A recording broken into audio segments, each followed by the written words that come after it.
Spider-Man Brand New Day Spoilers, second edition, because I just saw it a second time last night.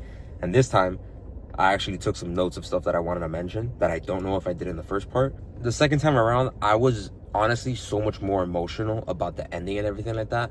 I think the first time I watched it, I was just in awe of the Spider-Man movie that I didn't really take it in. And seeing it a second time was definitely needed for me personally to really connect more with the film. One thing that I want to reiterate, New York City needs Peter just as much as they need Spider-Man, and vice versa. Spider-Man needs New York for himself to protect the city. New York obviously needs Spider-Man. But Peter needs that connection just as much, even if New York doesn't know who Peter is. Take the Wolf, for example. Peter has a connection to her through Spider-Man. She obviously doesn't know about Peter. We saw this at the end too, when John Bernthal was putting on the Spider-Man mask and all that, and in the hospital room, Peter gets to walk out and see the love that they have for Spider-Man, which further proves or further pushes the point that Peter mentions of when Jean is asking him, are you going to be Spider-Man or are you going to be Peter? And he goes, I'm both. That's exactly Spider-Man. I don't care what anybody says. This is the best iteration of Spider-Man.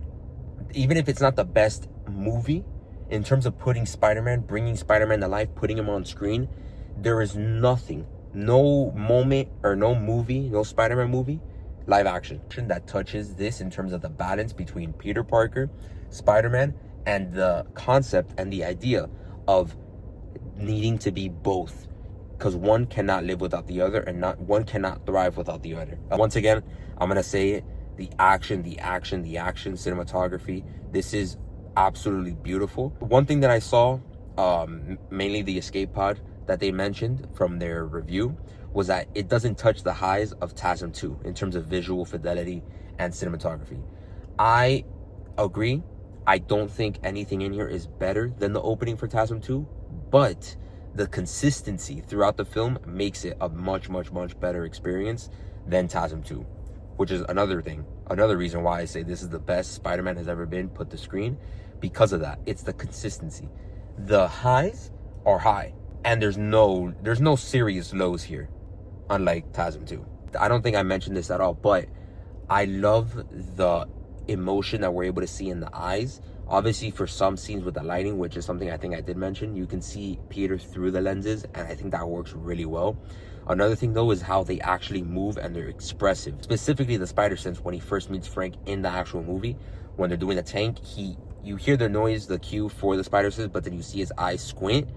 Oh, I love that shit. I'm not gonna beat the dead horse when it comes to talking about Frank and Spidey again, because good lord, that dynamic is fantastic. I hope it doesn't change. I really want to see them interact with Daredevil.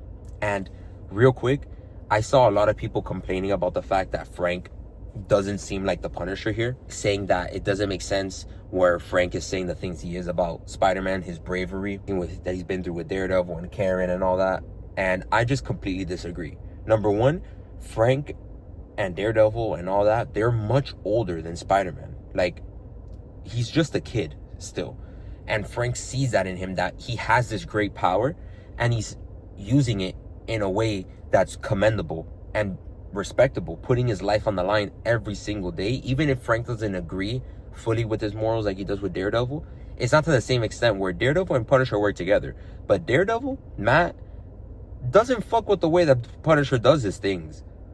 He views him as a criminal in some instances.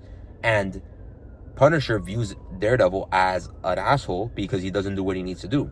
Spidey's not like that. Spidey understands and doesn't see Punisher as a bad guy. He just doesn't fully agree with his methods.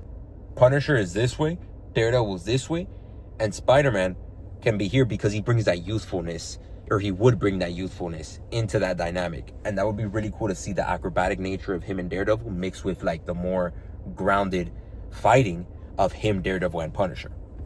Anyway, I don't think it's out of character for Punisher to be like that. It is a new side that we haven't seen, because we haven't seen him interact with a young hero like Spidey, like Peter. Florence Pugh, I think she did a good job in the movie, and I think they're doing a good job overall of having her, given that she is the leader of the new Avengers, being a great mesh and connector to the greater MCU. And obviously I love Florence Pugh. One thing I wanted to mention too that was funny, that kind of connects back to the New York City meeting Peter thing, which we do get that a lot, especially with Spider-Man, the greatest hero, is getting worked on by the city's finest, talking about when he was under surgery and in the OR and all that. I really like also a little quick thing at the beginning when Spider-Man jumps on the guy's roof and he's like, "I got you, Spider-Man," and puts the car into sports mode. Like that type of stuff, that, once again, the consistency, because that happens throughout the film. Granted, those moments don't reach the high of Spider-Man 1 when they're throwing all the stuff at Green Goblin, or when they carry him in the train, but that's just one moment in those movies, while this was consistent throughout the film. Similar to TASM 1, when Andrew Garfield is injured and the guy that the dad of the kid he saved moves all the cranes for him to be able to swing to Oscorp to stop the lizard. That's a high moment, but it doesn't go through the entirety of the film. To go deeper into the negatives, which definitely stood out to me on the second watch through, so it's like I felt more emotional, but I also was like able to kind of take off like the fan goggles a little bit and actually look at the movie. And I do really think it would have been stronger watch through if there was more of a Spider-Man villain. And I understand why they didn't do that, because they're still connecting it to the X-Men. They want to set the groundwork early, or the foundation early, before Secret Wars, before the big reset, so that we know what we're getting ourselves into with the X-Men. But I do really think a Mr. Negative, I think that would have been really cool. Mr. Negative working with the DODC, him controlling Jean Grey, I think that would have been very, very interesting. And it would have added another layer of depth to the DODC, because they were pretty, like, Metzger was pretty, like, one note.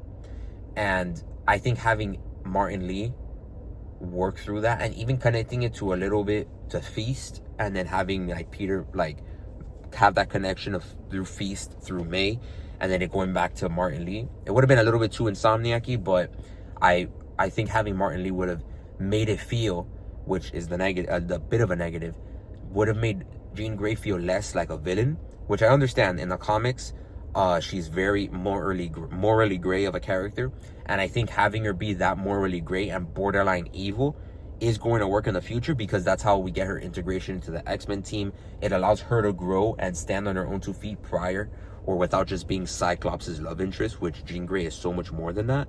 I think having it be a blend of both her own, like, I need to find my sister, but not wanting to go as far into the methods, but having Martin Lee be the reason she goes that far, would have been really interesting. Another thing, I don't think they wasted Tombstone, because they're probably going to have him later on too, but I really would have liked to see him more. I absolutely love the way he looked. Obviously, I love the comic recreation, the comic book recreation. And the other thing is the Hulk. I love that we got Rage Hulk, Savage Hulk back. It was really, really, really interesting, and it was well done.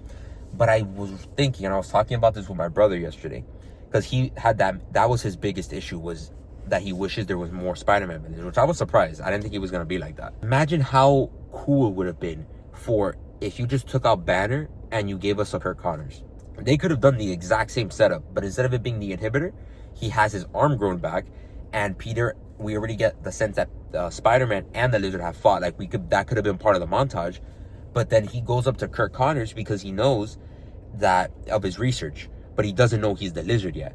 And then when we get the moment where we go to the DODC after Jean Grey goes to ESU and everything's destroyed, we just, like, don't know who it is, because they wouldn't have shown it. And then the Lizard comes out, and Spider-Man's like, what's going on? And then he hits him, Jean Grey gets knocked out, and then he reverts to Kirk Connors, and then his arm's gone.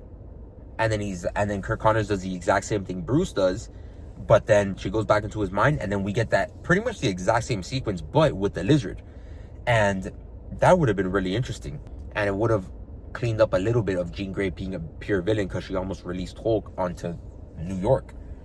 Savage Hulk at that. And when it comes to the post-credit scene, I think it's definitely connecting us, Tobey Maguire, like it's tracking Tobey Maguire to Battle Road. I think Yelena is going to pull up and be like, hey, we got big potato stuff going on over here. You're going to have big potato stuff coming over there. Stay and protect the city.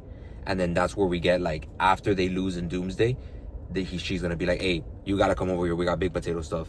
and then that's when Secret Wars is gonna happen, and then he's gonna go over there and be a main character. I think the heroes that stay behind from Doomsday are gonna be the main characters and the main leading force going into Secret Wars, and they're gonna be our main group of heroes after the current ones that we have, like Yelena and all them, end up losing. So, W, I still love the film. Fantastic. 9 out of 10 solidified for me.